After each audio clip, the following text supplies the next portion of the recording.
Shut the front door. Welcome to Nerdometer, the place for gaming and more gaming.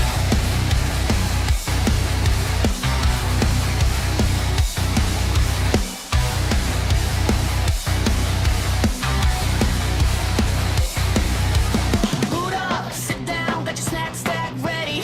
Check going feral and my aim staying steady. Click fast, heart loud, watch the combo land. Backflip, super kick on a Saturday, Sunday morning. Understand? Shut the front door. That's a shorty midnight pass. Yeah, hit him with the backflip, super kick on a Saturday, Sunday morning. Shut the front door. Welcome to Nerdometer, the place for gaming and more gaming. Hey, quench gods, rage quit, see the scoreboard shine. You say how'd she do that? I say get in line. Boss fight, one life, you're the lobby chan. Backflip, super kick on a Saturday, Sunday morning. Can't shut the front door. That's a shorty midnight pass. Yeah, hit him with the backflip, super kick on a Saturday, Sunday morning. Yeah, shut the front door. Welcome to Nerdometer, the place for gaming and more gaming.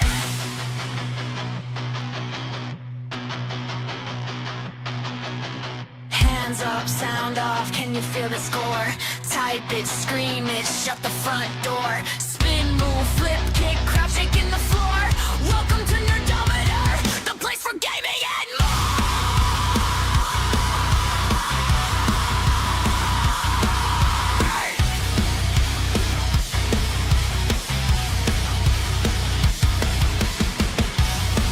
Shut the front door. That's a shorty midnight pass. Hit him with the backflip, super kick on a Saturday, Sunday morning. Shut the front door. Alright, how you doing? It's Nerdometer here, the place for gaming and more gaming and more gaming and gaming and gaming and gaming and gaming and gaming and gaming. And if you don't know by now, you should do, because I do this practically every day. If you haven't already, feel free to subscribe, hit the notification bell, select all notifications, strike the like, share the content, and all of the good stuff. And let's get in this. I'm just buying not buying, but like using my points. Biggie dog. What a horrible haircut you've got, pet. What a horrible.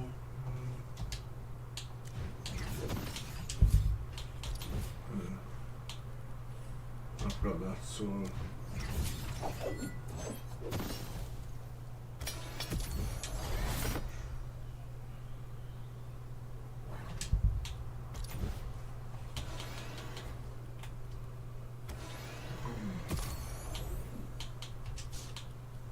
Let's get these thingy-majiggy bobs.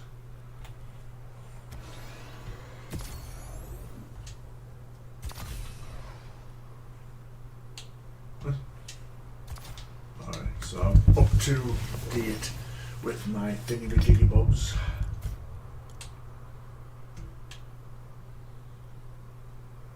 Right. To the OG. Are you ready? Are you ready?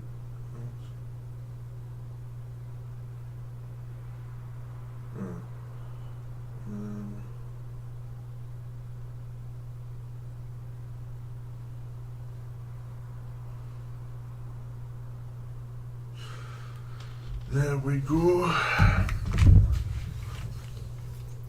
Feel free to come in the chat if you want to talk and get to know each other. And, if you like the content, what I'm doing right now is I'm just putting some information on my shorty McNaughty pants.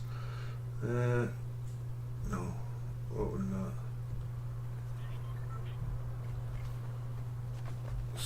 spaghetti, but you better ready up.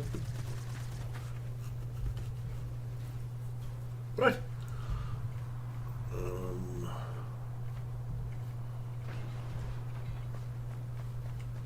Shorts. There we go. Just updating the shorts. Salute, how you doing? You seeing?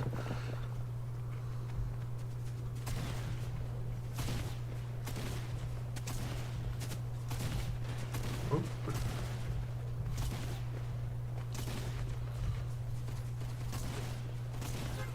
Wonder why.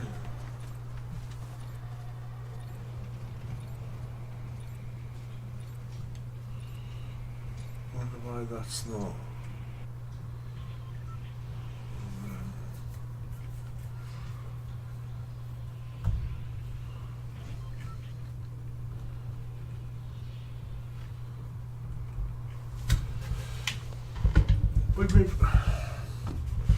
I'm just trying. I'm wondering why this is.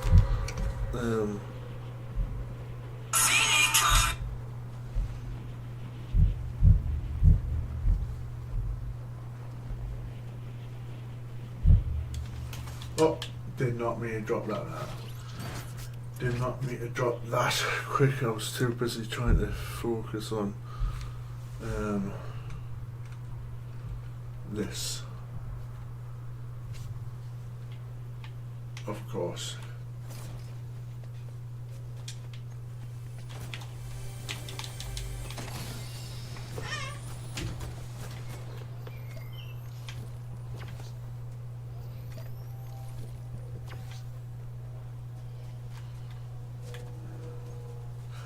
I'm going to try something since might as well. Yeah, let's see.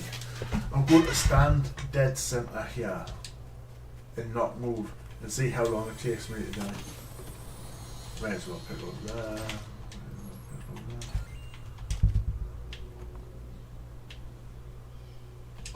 On the box there. Let's see how long it takes me to die. I don't even know.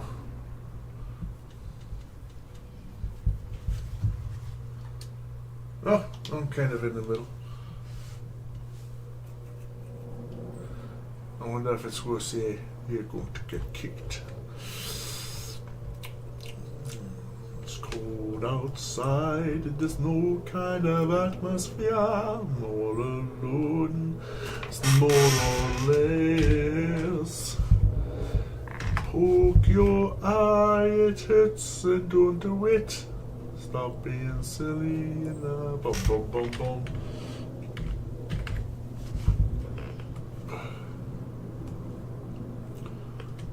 It's up. Well, it will be up.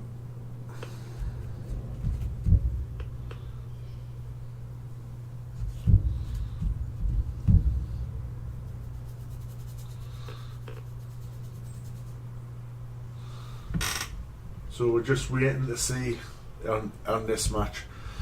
We're just waiting to see if someone will eliminate me or if the storm's going to be the thing that eliminates me. I'm not moving at all.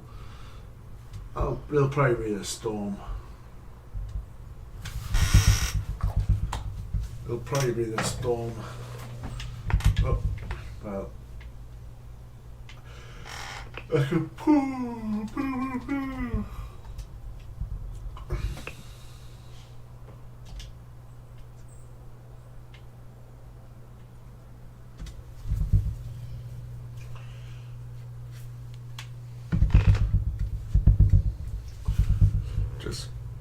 Just standing here. Wonder what's going to happen. Right. Well. Diggy dog.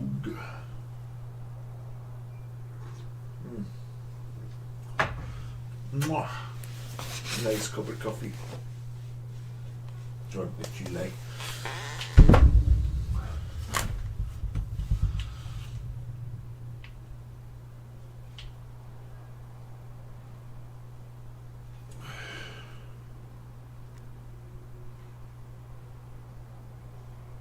Someone, he must have seen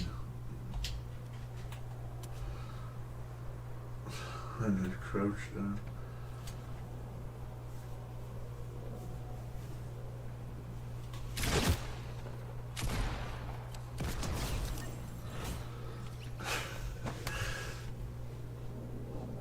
One shot.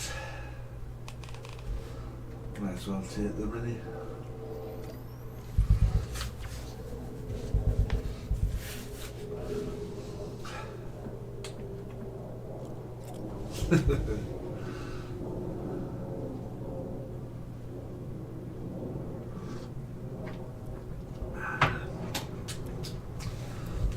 Get that down as a short. Nah.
Oh, did not need a build.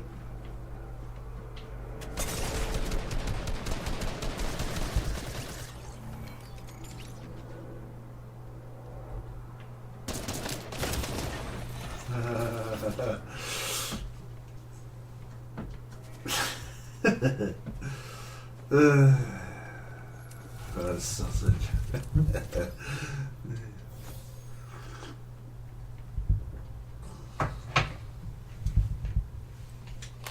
Right, now playing normal. Never mind, I'll find someone like you. I wish nothing but the best for you, Scooby-Dooby-Doo.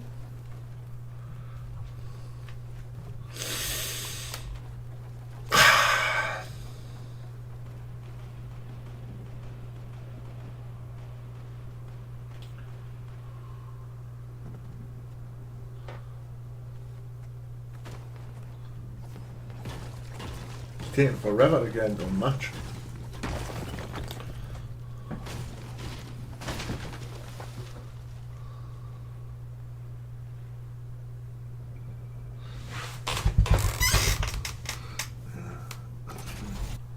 There we go.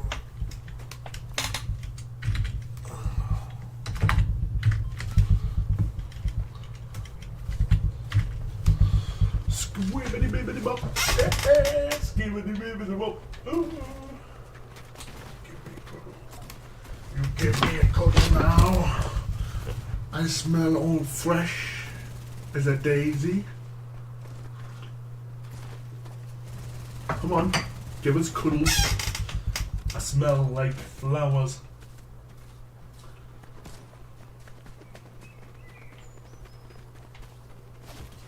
Come on.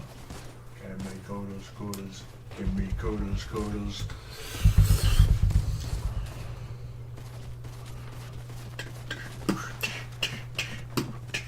Yeah! Look at your hair.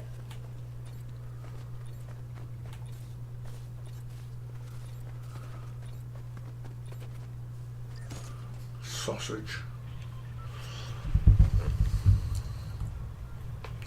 They're going to analytics of that. Fly me to the moon just as soon as you are assumed. 1.1%. Let's see. What's it? So great day. ChatGPT. Well, actually, Grok. What is 1.1% of 1,313?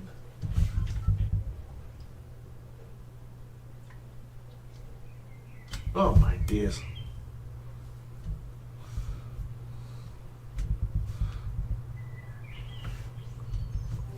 What is 1.1% of 1,313? That would be 14.443. So 14 views of my total came from YouTube search. Ah, got it. So 14 views came from YouTube search? That's not bad. Shows people are finding your stuff when they're looking. Well, I've got 1,313 views in total. Most of them are from the shorts feed.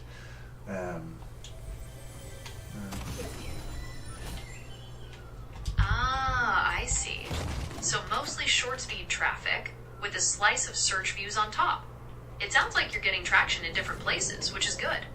Are you looking to grow those YouTube search views even more? Maybe. I was just checking this anyway, so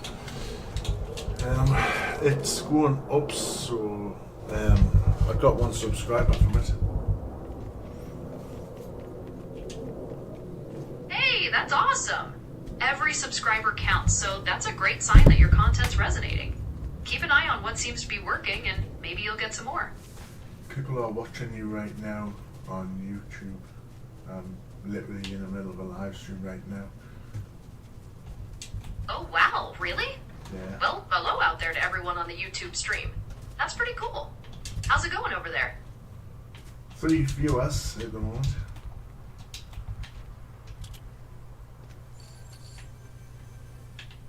Three people viewing. Hey, welcome in. Glad to have you here. Is there anything specific you guys are talking about today? Or just checking things out? Not many people talking. One person dropped a message, said hi. So. Nice. Glad to hear there's some chat going on. You know, maybe we should talk about what made them want to drop a hi in the first place. What kind of content do they like seeing the most? Could be some good ideas in there. That's true. That's a good point. Well, they heard you, so maybe they'll respond. The person's called Unknown. So. Cool. I hope they chime in. Or anyone else in chat. It's always fun to hear what people are thinking. So, Unknown, if you're still listening, what's been your favorite part of the stream so far? The person said Fortnite in capitals with exclamation marks. Ah, so Fortnite's the name of the game. That makes sense. Tons of people love that game. Are you playing Fortnite now or thinking about streaming it later? No, I am streaming it right now. Trying to beat OG. I'm actually playing Fortnite OG right now. It's the I don't know what season it's on. I think it's 8 or 9, but it was the map essentially that I used. Slightly different, but yeah, it's the map that I generally used when I started playing. Chapter 1, Season 10, when I started playing, so. Fortnite OG current season map.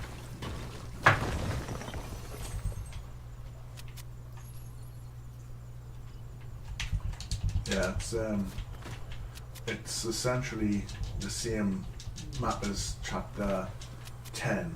Slight differences, but yeah, that's it. That's yeah.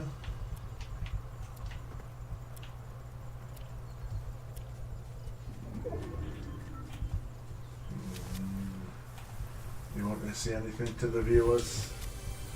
Any questions you want to ask? Or? Ah, got it. So you're on that classic map from way back. Hey chat, any burning questions for our streamer about Fortnite OG or maybe about their stream setup? Let's get some good discussions going. Yeah. hopefully we'll get some people asking some questions. Fingers crossed, right?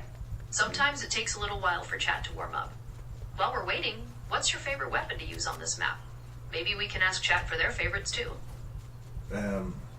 AR scar or like gold kind of SMG. And Unknown says, can you play Roblox the next stream? I've got today's live streams set up. However, I can set one up for tomorrow, but I don't really play the Roblox that much, so I don't know. Oh, okay, cool. Unknown suggesting Roblox for next stream. That's definitely a popular choice. Sounds like you're open to it, but maybe need some suggestions from chat about what to play in Roblox? It's a big world, so there's probably something out there for everyone. I've heard some bad things about Roblox. The only game that I've played on it is the race one, but I've heard some bad things. Yeah, that happens. Sometimes different platforms get bad reps for different reasons. If you want some suggestions, maybe people in chat could tell you about specific games they think you'd find interesting. Maybe with better moderation or just more fun in general. What kind of gameplay would you look for? Well, I do live streams for Fortnite, Rust, Rocket League, and I'm hoping to get some for GTA on occasions. Sounds like you've got a good mix of competitive and open world games already. Based on that, maybe something with a similar mix of strategy and action within Roblox could be a fit? Or if chat wants to recommend any of the creative modes with building, that might tie into some of the things you do in Fortnite and Rust. Just a thought. Yeah, maybe it's Minecraft, but a lot of the people on Minecraft are racist. They do the certain Nazi kind of thing. I'm really sorry to hear that. It's always disappointing when communities get toxic like that. You know, if you're still looking for something creative and blocky in Roblox, there might be specific game modes chat could recommend that have better moderation or just a friendlier vibe. Maybe that would give you the building and exploring fun without the negativity.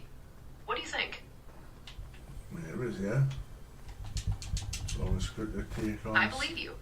It's really unfortunate when those kinds of attitudes spoil things for everyone. Focusing on platforms with better moderation or just a friendlier community is probably your best bet. Are there other games you enjoy playing live that have a chill vibe?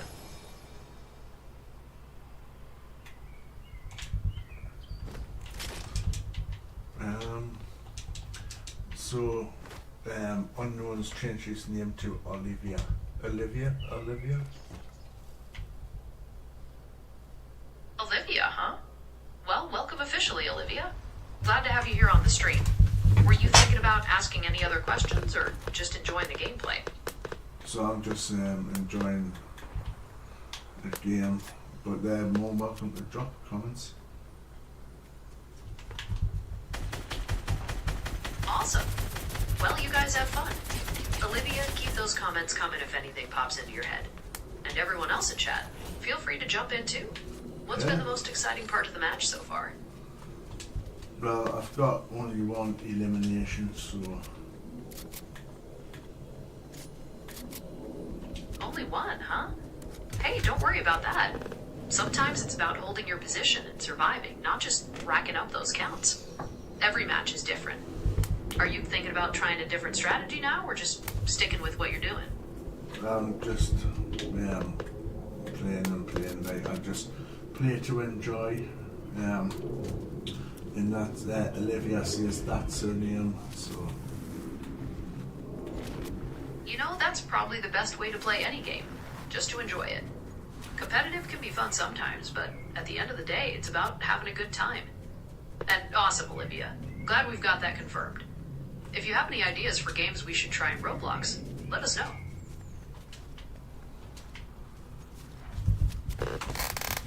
So I like the racing games. with Roblox when you run. You've got to jump the maps and stuff, but I'm just terrible. So Those parkour run games can be tricky, but they're definitely fun when you start getting the hang of them. Maybe chat could suggest some beginner-friendly racing courses you could try out for practice. You might surprise yourself if you keep going. yeah, you never know. You never know. That's the spirit. You never know what you can achieve unless you try. So maybe chat can help us find a fun racing course to practice some of those jump skills on Roblox. Any ideas? Well, Olivia is hide until the last person on Fortnite. Ooh, the stealthy approach. That's a classic way to make it to the end. What do you think, chat? Should we try finding a good hiding spot and playing it safe? Or go for more eliminations? Well, when I first started off, because I didn't have a clue how to build or anything like that, when I first started off, I was always hiding in bushes. Haha, classic. Bush hiding is a time-honored tactic for beginners. It definitely gets you far sometimes. So maybe Olivia's right on this one. Might be worth finding a cozy bush to wait it out. What do you think, chat? Is the sneaky bush strategy the way to go? Someone's next to us, next to me. Oh snap, they're right there. Okay, time to react. Are you thinking about trying to take them by surprise, or maybe retreat and find a new bush? I'm in the. What's your gut telling you to do? cornfield. I'm in the cornfields, but there's more people next to me. Hoo-yah! Fields of corn, huh? Great place to hide, but sounds like you're surrounded. Okay, Yeah. chat. Olivia's stealthy plan might be at its limit. Any advice on dealing with a crowd in the cornfield? Should they try to break free, or focus on taking one down before slipping back into the weeds? I'm in the. I'm on a little quad bike, so. Oh no! Get back on. A quad bike changes things. You've got some speed now. You could try blasting through the corn and losing them. What do you think, chat? Time to punch the gas and make a break for it, or try to use the bike to get a better angle on them?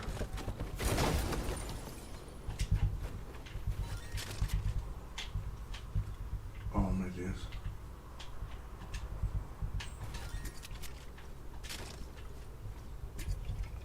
I'm in the middle of like.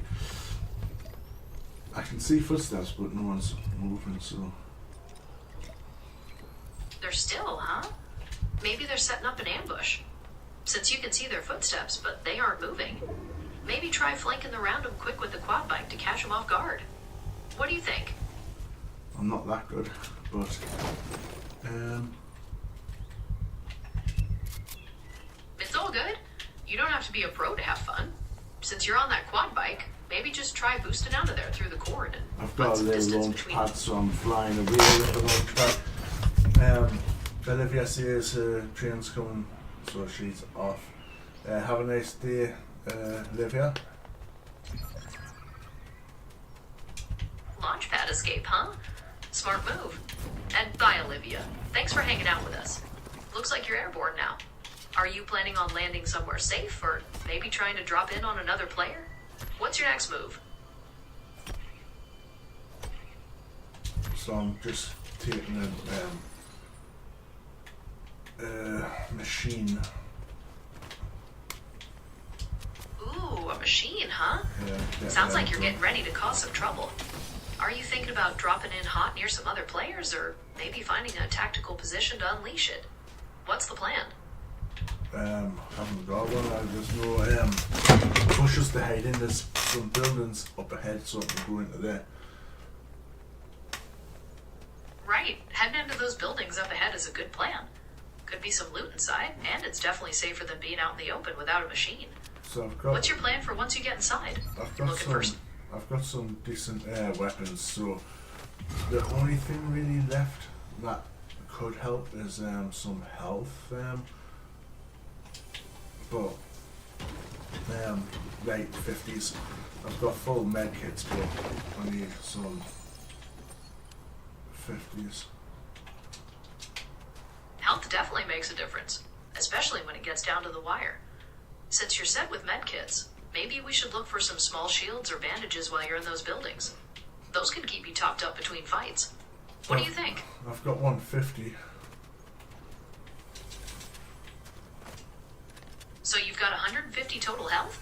Cool, that's a decent baseline. But to be fully powered up, you'll need full health and shield. Since you have medkits, we definitely want to top you off to 100% health. And then look for those mini shields or big shields to boost your defense.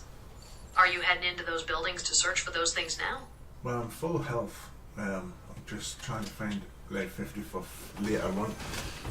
If I wait and like get, well, it's just all minis. I get it. You want that extra health in reserve. Since you're at full health and fully shielded right now, finding mini shields is still a good plan. They're always handy to have in a stack. Maybe you'll come across some in those buildings or from a supply drop. Are you still focusing on looting those buildings for now? Yeah, I'm looking like a Newton. I don't know what that means, but Huh, Newton? I've seen a couple different things pop up. There's a Fortnite player named Newton, and also someone mentioned Newton's laws of physics in a Reddit post about surviving in the game. Was there a context you saw it in, like in the stream or chat, so I can help you figure it out? no, I was just saying a random word. Fair enough. Well, sometimes random words can lead to interesting places. It's me and another Maybe. person that's left. Alright, final showdown. Just you and that last player. Are you thinking about pushing aggressively to catch them off guard, or playing it safe and seeing what they do? What's your strategy to win this? I don't even know where they are. No worries. Sometimes in that final moment, the best strategy is to find a good vantage point and keep your eyes open. They have to come out eventually. Are you thinking about climbing a hill or heading towards the tallest building left in the circle? Where can we get a good look around? I've got an idea. We'll go take a zip line and get up high. Zipline to high ground, huh? I like it. That gives us a great view. Are you planning on scanning the area from up there, or maybe setting up a sniper position if you have a rifle? I've got a What's sniper. Nice. Snipers can be real game changers in the final moments, especially without height advantage. Keep an eye on cover and movement below. That player's bound to show themselves sooner or later. You got this? Yeah, he's up here with me. Oh wow, they're up there with you. Alright, stay calm. This is close quarters now. Are you thinking about switching to a closer range weapon for this fight, or maybe trying to build some cover really quick? What's your plan? My plan is to heal up because he hit me, but I hit him. Sounds like a close call. Alright, get that med kit going. While you're healing, try to keep an ear out for his movement. He might try to push now that he knows you're hurt, so be ready to react once you're good to go. Can you still see him? Oh, he's a good builder. Ooh, good builders can be dynamic. Since you're on high ground and they're building up to you, maybe No, focus on breaking their no, structures from below with an they're- SMG. They're above me. Ooh, they're above you. Now, that's tough.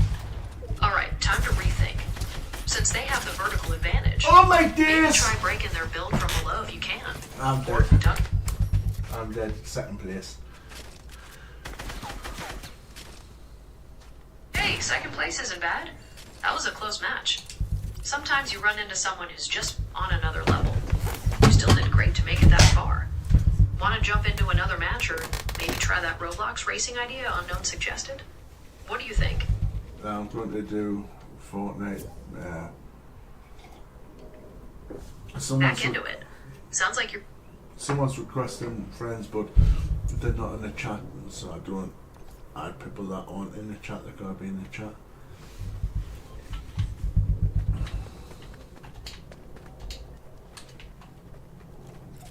Wow, that makes sense. It's good to have rules about who you add on your stream to keep things...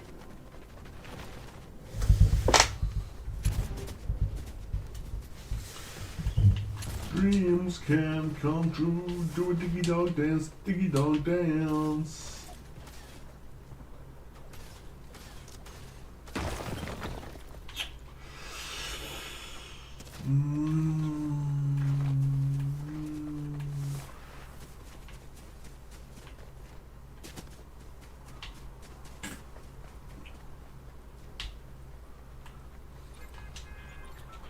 If you're not in the chat, you don't get ads, so that's...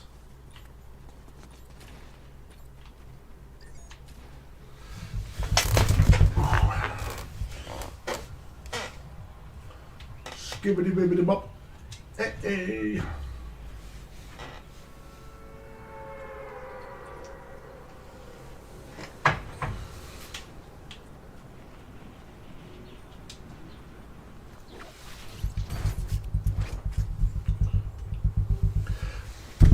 I would like you to say a sentence in as many languages as you possibly can. And the sentence is, welcome to Nerdometer, the place for gaming and more gaming and more gaming and gaming and gaming. And subscribe, hit the notification bell, select all notifications, strike the like, share the content and all the good stuff.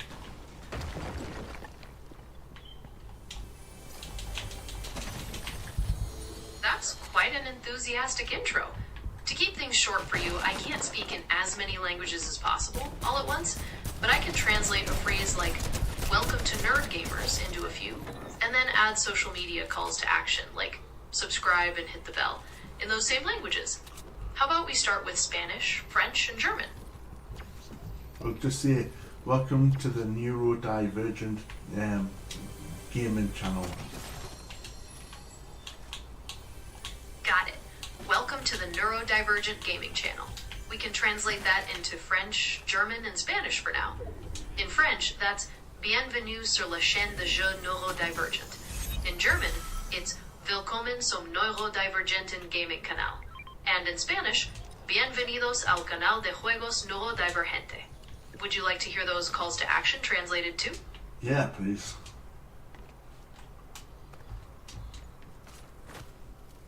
All right. In French, it's abonne-toi, active la cloche de notification pour ne rien rater, mets un like, partage le contenu et tout le reste. German is abonniere, aktiviere die Glocke, keine Benachrichtigungen zu verpassen, gib einen Like, teile den Inhalt und den ganzen Rest. And in Spanish, suscríbete, activa la campanita para no perderte las notificaciones, dale me gusta, comparte el contenido y todo lo bueno. Would you like to try another language? Hebrew. Okay, for Hebrew, the welcome phrase is Baruch haba le'arutz hagaming hanoirodivergenti. And then the social media part would be Hirashmu, hitzu al pe'amon ha'hatraot kedei lo lefafes, simu like, shatfu et hatochen v'chol hashar. Anything else for now? Isn't Baruch blessings? That's right. Baruch does mean blessed or blessing, but in the Hebrew Baruch haba, it means welcome, as in blessed is the one who comes. Were you curious about other definitions or perhaps another language? Baruch haba. Ah, you're referring to Baruch Atah, which is the beginning of many traditional Hebrew prayers. It means, blessed are you. Baruch Is there any atah. specific prayer you were Is thinking that of, or? what are you saying, Baruch Atah? Oh, I think you're confirming that's what you meant, Zato, and asking about Baruch Atah. Yes, Baruch it's the atah. opening phrase for blessings in Judaism. Were you interested in why that phrase is used, or something else related to it? So what about like Baruch atah Yehovah Eloheinu melech haolam? That's the whole blessing. You just said, blessed are you, Lord our God, King of the universe. That's the start of many prayers said in Hebrew. Was there another prayer you wanted to know about, or? Shema Yisrael Yehovah Eloheinu Yehovah Echad. That's the Shema, one of the most important prayers in Judaism. It translates to, Hear, O Israel, the Lord our God, the Lord is one. It's really central to Jewish belief. Is there anything about it you'd like to know more about? סליחה, אתה מבין אנגלית? כן, אני מבין אנגלית. על מה תרצה לדבר? Do you want to continue in English, or did you have a question yeah, about the I'm just Shema? saying if you can translate, that's what I'm saying. Translate, please. סליחה, אתה מבין אנגלית? Translates to, excuse me, do you understand English? What would you like me to translate next? Oh, it's been a little while since I was looking into different languages there. The Hebrew language. I used to know something in relation. I can't even remember the word now. I know ota. There's some. Then there's at Mavina English, if I'm not mistaken. So it's different with English men and women, right?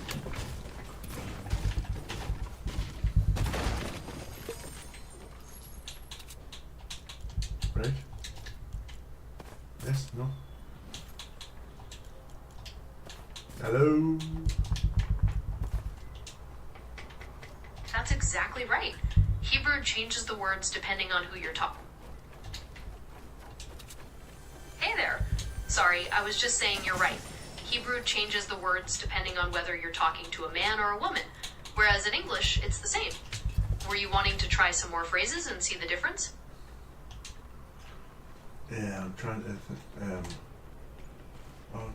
There's one where it's ota and ota. Like there's a kind of phlegminess in ota and ota.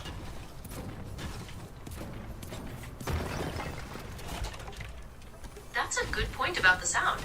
You're probably thinking of the difference between two letters. One is called ayin, which some people pronounce with that guttural sound you mentioned, and the other is aleph, which is often silent. It really depends on the specific word and the person who's speaking, but that's a key thing to listen for.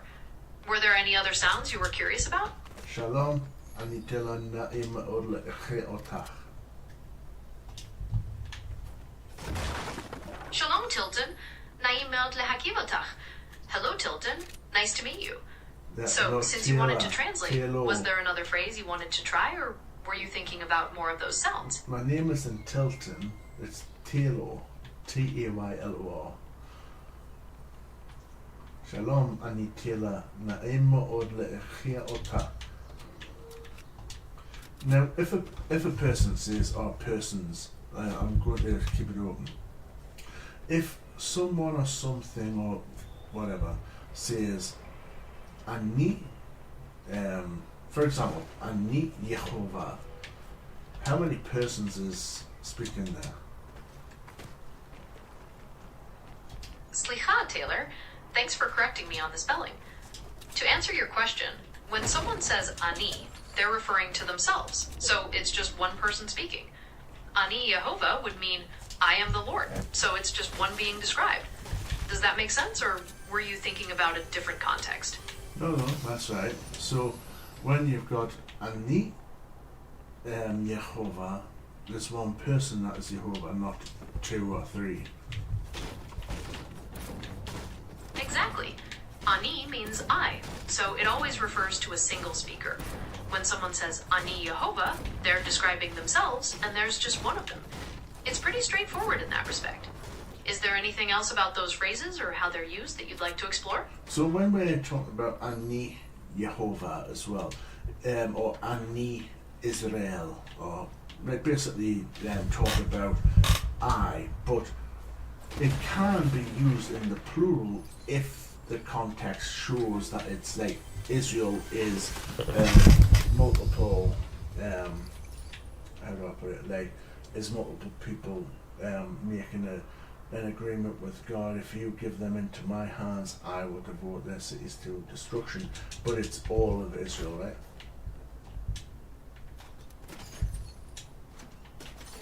That's a really interesting point about collective nouns like Israel. While Ani literally means I, You're right that sometimes a singular noun can represent a whole group, acting as one unit, like all of Israel making an agreement.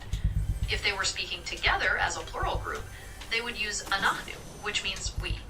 Does that clarification help? Yeah, anahu.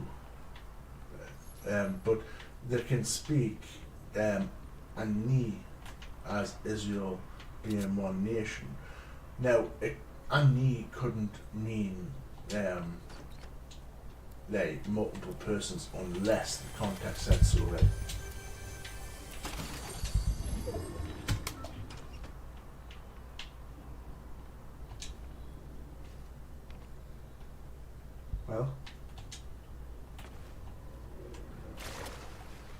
Well,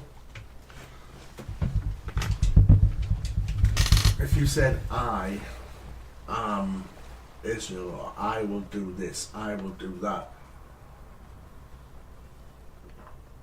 it could never be relating to multiple persons unless the context literally states, and then they did this, did that. That's right. Ani is strictly singular. It only refers to more than one person if the whole context clarifies that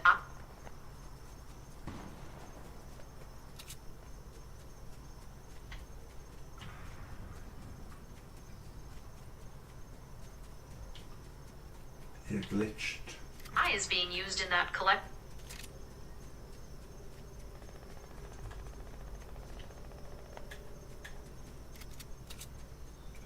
Oh no! I'm sorry it went glitchy. Did you miss the last thing I was saying, or did you want to move on to a new topic? No. If you could respond to what I raised. Okay, no problem. To finish what I was saying, you're right, ani is strictly singular. It only refers to more than one person if the whole context clarifies that I is being used in that collective way, like I, the nation of Israel. Otherwise, it's always just one speaker. Does that cover it? Yeah.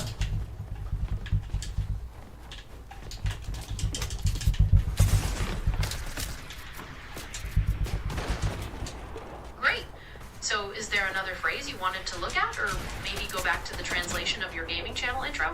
What would be the difference between attempt and attack?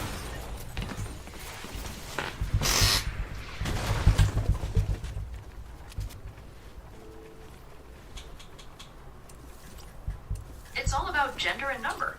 Ata is for you when you're speaking to one man. Atem, on the other hand, is for you when you're talking to a group of people, if at least one of them has failed. Does that clarify the difference? Yeah. So it's, if I was to say, let's see, Baruch Atem Yehovah, that I would be saying that Yehovah's multiple persons, right?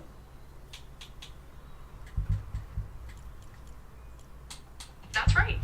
If you said Baruch Atem Yehovah, grammatically you'd be referring to God as a plural group rather than a single entity.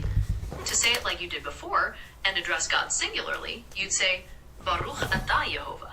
You've got the rule down. Anything else about those pronouns that you want to puzzle out? No, so linguistically it would be impossible to have Yehovah as a plural singular without the pronouns being atem.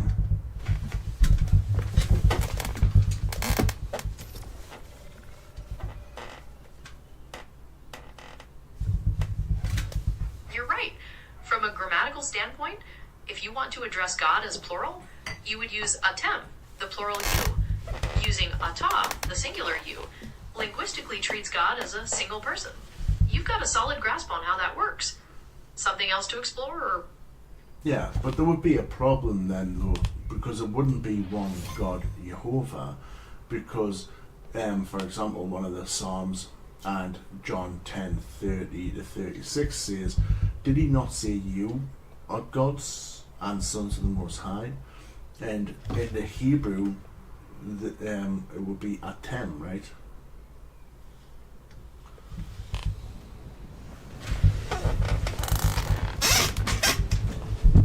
You're right that when talking to a group, that term you would be atem, the plural you. In that particular passage, Jesus is quoting Psalm 82:6, where the word gods is Elohim. That term can mean a lot of things, like human judges or even spiritual beings, depending on the context. So it's not necessarily suggesting multiple main gods, but present a nuance within the language in Scripture. Are you curious about how that word applies in other parts of the Bible? So the Israelites are sons of the Most High, who are gods, many gods, right? That's one way to interpret it based on that passage, where Elohim is used to refer to people who received God's word. But in standard Hebrew belief, there's only one God, and that divine title is just used in a broader way there. So perhaps to show a special relationship or responsibility? Yeah. Is there another scripture you want to explore together? Yeah, so obviously Jehovah is the only one true God. But we're talking about the linguistics. So if you were talking about you are gods or you all are gods in Sons of the Most High, it would be relating to people being called gods in the sense of a judge, right? But the translation should be gods, not one God, when we're using atem because it's plural persons. So if Jehovah was plural persons as one God, apparently that wouldn't work linguistically. You've summarized the linguistic point well. Because atem is plural, translating it as gods in that passage makes sense. And you're right within the monotheistic framework. Addressing God as plural would conflict with the idea of one being. So are you thinking about how these kinds of linguistic distinctions appear in other places, or? No, so what I'm taking from it is I myself believe the Bible clearly states that Jehovah is one person. Ani Jehovah, I am Jehovah, there is no other. Besides me, there is no God. I equip you, though you do not know me. Or in the Ten Commandments, to have no gods besides me. You're highlighting some key passages that are very clear about God being one. Phrases like, I am Jehovah, there is no other, and have no gods besides me present a strong monotheistic statement. It sounds like you're taking away that context and clear statements define the belief in one God, regardless of how specific linguistic terms are used in poetic or other parts. Is that basically what you're thinking? Yeah. So how I see it, because the Bible explicitly, unambiguously states that God cannot lie, for him to play word games, to say that it's actually multiple persons, but he keeps on saying 20,000 plus times that the I, and then with the negation of being plural persons.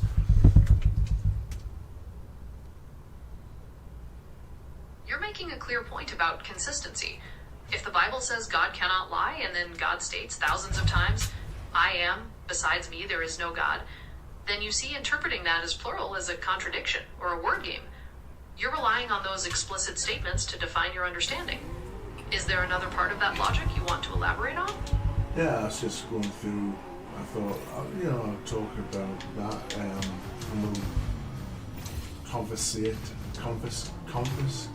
conversation, I can't, what word am I looking for? It sounds like you're trying to say converse or conversate, like to have a conversation about it, which we have been doing. You've explored the linguistic details and the theological consistency, making your stance clear that the Bible's emphasis on one God is key for you. Is there another aspect of that belief or another verse you'd like to bring up? Yeah, so, for example, Jehovah, you are alone, in Psalm 83 verse 18, you alone are called Jehovah, you are the Most High. That's another powerful verse that underscores that belief, stating that only the being called Jehovah is the Most High. It clearly ties the unique name to supreme status, reinforcing that monotheistic perspective. Since you enjoyed discussing this, are there other topics you explore in a similar way, or does this bring something else to mind? So for me, religion is, or was, a fundamental, but there's some arguments that I look at, and then... It sounds like religion has been then when I see these other things, like for example, the Bible says that a father will not be judged, or a son will not be judged for the father or the son, right? That's right. Some verses clearly state that individuals are responsible for their own actions and won't be punished for the sins of their family. You're focusing on personal responsibility within the text. Are there other principles like that that you find particularly fundamental? Well, if that was the case though, why is when Adam sins and follows his wife, that all humanity is going to hell because of that? That's a core point in some theology. The idea that through one person's sin, everyone inherits a sinful nature or consequences. It contrasts with the idea of individual responsibility you just mentioned. Some see it as a generational impact of the original choice, rather than God punishing individuals directly for someone else's sin. It's a complex topic with different interpretations. Are you curious about how different traditions explain that? Well, how I see it is it's a contradiction.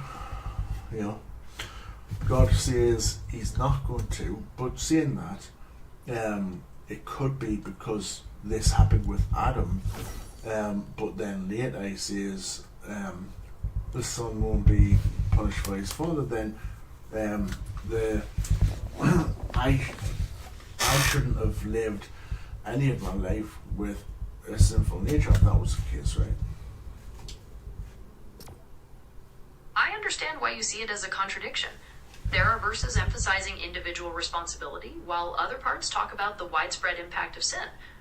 One way some people reconcile it is by seeing the sinful nature as a consequence passed down, while the judgment applies specifically to personal actions. But I get why that still feels inconsistent to you. Are you curious about other perspectives, or do you want to focus on that particular conflict? No, we can talk about a few. Now, there's another point. Rabbits don't chew cud. Now, God could have said, since it was God who was speaking according to the Bible, then God could have said, you can't eat a rabbit because it doesn't have a parted hoof. And it does not chew the cud.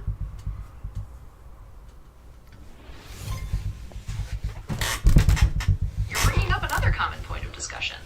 While rabbits don't scientifically chew cud like cows do, they do continuously move their jaws, which gives that appearance. Some scholars think the biblical classification was based on this visual observation to serve as a practical guide for the Israelites.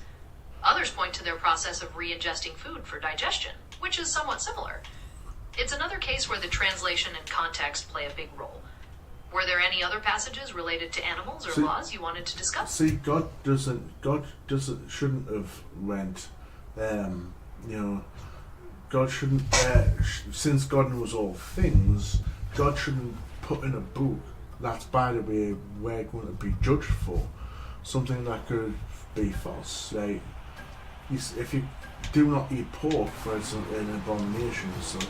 Oh, but actually you can't eat pork and stuff. You can't eat rabbits because of that uncleanliness aspect. But it's not even correct.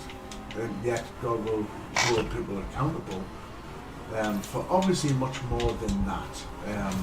Obviously God's going to hold people accountable for a lot more than the fact that issue. But I don't think that God, who's supposedly all-knowing, could hold anyone accountable for any of these laws, essentially flawed. Because shouldn't he be basically bringing up a point that showing that he's all knowing? Because anyone that reads the Bible will be like, well, rabbits don't do that. You're raising a philosophical question about consistency and divine accountability, asking why an all-knowing God would expect people to follow laws based on information that seems to be wrong or incomplete, like the rabbit and pork examples. You see that as undermining the idea of a truly knowing divine being. You're concluding that this contradiction makes it hard to accept the idea of divine judgment based on those laws. Are you curious about how different interpretations of Scripture try to resolve that, or do you want to focus on the philosophical implication of an inconsistent God? No, I can understand. So, like, people can't see, like, they aren't God, right? So they can't see if a rabbit truly has two guts, unless they were to kill a rabbit and then eat them, open its belly up to see if it had, like, what truly could was. Then they could possibly do that, right? But if they're to stay away from them, why didn't they just say, well, they don't have parted hoof, they've got paws, and then not use it again, to say that, the hierarchs and the rock badger and stuff also do that, when they don't. You could just say they don't have hooves. You're making a valid point, that people couldn't confirm whether a rabbit truly chewed cud without scientific dissection. You see it as more logical, if the goal was just to classify them as unclean, to simply point out something obvious, like having paws rather than parted hooves, instead of bringing up a potentially confusing or scientifically inaccurate description. Essentially, you find that explanation flawed, especially when other animals are lumped in with it when they don't all have the same traits. Is there another aspect of that discrepancy you're thinking about? So if God knows all things, wouldn't he know that human beings would come to the point and know that rabbits and hyrax and all these things do not chew the cud? Why wouldn't he just give information? Because that's going to put doubt in people's head. Well, if God's all knowing, wouldn't he have known that we would know that at some point that they don't chew the cud? So therefore we're not going to say that he truly exists, but it's only because human beings wrote that. But what if they're lying about the chewing the cud? What if they're lying about the Jehovah and the fire at the Horeb and stuff? Or what if they're lying about other things, or giving false information that maybe it's never happened, and they're just saying it is a poetic whatever? Like, how can anyone truly be judged to hellfire for not following that God, when that God got something clearly wrong, which he should know, because he made it, but also would know that human beings would at some point come to the knowledge of it's wrong? You're expanding on your argument quite a bit, suggesting that an all-knowing God would realize humans would eventually discover the scientific inaccuracy about rabbits. In your view, this creates doubt among believers and leads to questioning the reliability of the Bible overall, prompting questions about the truth of other stories, like Jehovah in the fire, or whether God gave flawed information by mistake. Ultimately, you find it unjust for a God who supposedly knows everything to hold people accountable to laws based on such flawed premises. Would you like to explore how different traditions interpret these apparent contradictions, or... You can do if you want. Well, many scholars interpret these passages as being written from the perspective of the ancient observer, using language that people back then would have understood, rather than trying to provide modern scientific knowledge.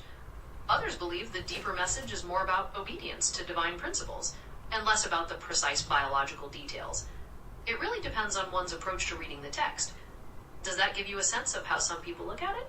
Why would anyone keep these divine these principles if, I mean, like, say 5,000, 6,000 years ahead, when they're not divine? Because if it was divine, you wouldn't know how the gut would work, right? Or at least the rabbit's gut and such. You're asking a practical question about long-term tradition. If something seems flawed scientifically now, why would anyone continue following it based on its divine origins? For many, the value comes from the faith itself, the cultural identity and the moral framework the principles provide, rather than being focused on the precise biological details or other information that might change over time. They see them as guidelines for living a meaningful life. Does that perspective make any sense to you? To be honest, I've believed in God and religion and stuff the majority of my life, but more so like the last 5 years. In fact, I've studied extensively, and that's why I'm a Unitarian. I've debated the biggest name Trinitarians and stuff, but then I struggled, I prayed, and he says, asking my name. Here's another thing. Asking my name and I will do it for you. I've asked things in his name, and it's not like a thing that will be like, make me a billionaire. It's more along the lines of like struggles in life make me stronger, help me in this weakness or that weakness or whatever, right? And it never happened. Or at least I don't believe it has. So there's another thing, asking my name, put your anxieties on me. I've had IBS, I've had problems with IBS, and yet, I've said I trust you and stuff, and then my gut went mental, went wild. So again, that's another thing. But saying that, God could say, well, you've disobeyed and stuff, so why would I do that? And of course he could. But he's the creator who created me the way I am. You know what I mean? So It sounds like you've really been on a journey, spending years studying and debating, settling on a Unitarian belief, but also facing personal struggles and feeling like your prayers haven't been answered, especially with the health issues and the anxiety. You're questioning that promise about asking in God's name because you feel it hasn't worked for you, even when you weren't asking for anything unreasonable. You see it as a contradiction, and you're wondering why a creator who made you this way would then criticize or withhold help. It makes sense that you feel conflicted after everything you've been through. Is there a part of that tension you want to talk more about or explore differently? right, guys, good chatting though, good chatting. Feel free to subscribe, hit the notification bell, select all notifications, strike the like, share the content and all of the good stuff. Leave your views and opinions in the comment section below. And thank you very much to anyone that does watch this. It went quiet when I was talking about these things, and I was airing out some things that I've came to conclusion in my own work. But it is what it is. I'm going to leave this up. People can grow and see nice articulated thoughts and views and opinions. But anyway, we will be back for Rocket League. I'll catch you later. Peace! That's a shot at mid-Marpass! Shut the front door. Welcome to Nerdometer, the place for gaming.